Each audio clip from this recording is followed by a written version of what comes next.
আসসালামু আলাইকুম। আজ আমি আপনাদেরকে তৈরি করে দেখাবো করলা ভাজি।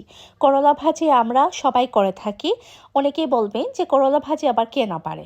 আমি যেভাবে করলা ভাজি করি এভাবে আপনারা যদি করেন তাহলে করলা একদম তিতা লাগবে না।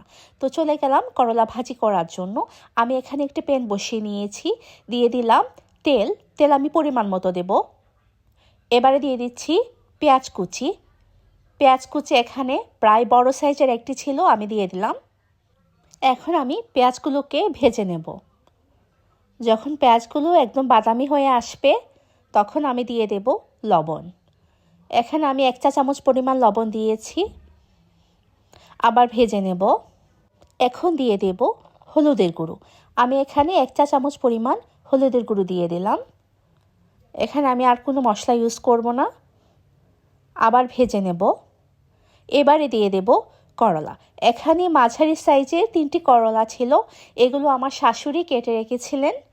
আর করলা শুধু আমি আর আমার শাশুড়ি খাবো, কারণ আমার হাজব্যান্ড পছন্দ করেন না। এজন্য আমি অল্প করেই করলাম। আমি আবার ভেজে নেব।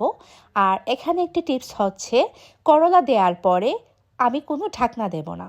যদি ঢাকনা দেন তারপরে দেখা যায় কি করলার যে পানি বের হয়ে করলাগুলো একদম তেতো হয়ে যায়।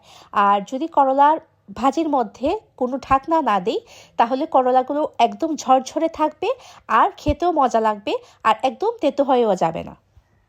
দেখুন, আমি কিন্তু ঢাকনা না দিয়ে রান্না করছি, আর এটা হতে বেশি সময়ও লাগে না, 5 মিনিটের মধ্যেই হয়ে যায়।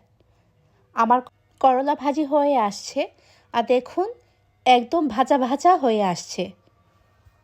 আমি এখন ভাজিটা নামিয়ে নেব। আমি একটি ডিশে তুলে নিয়েছি।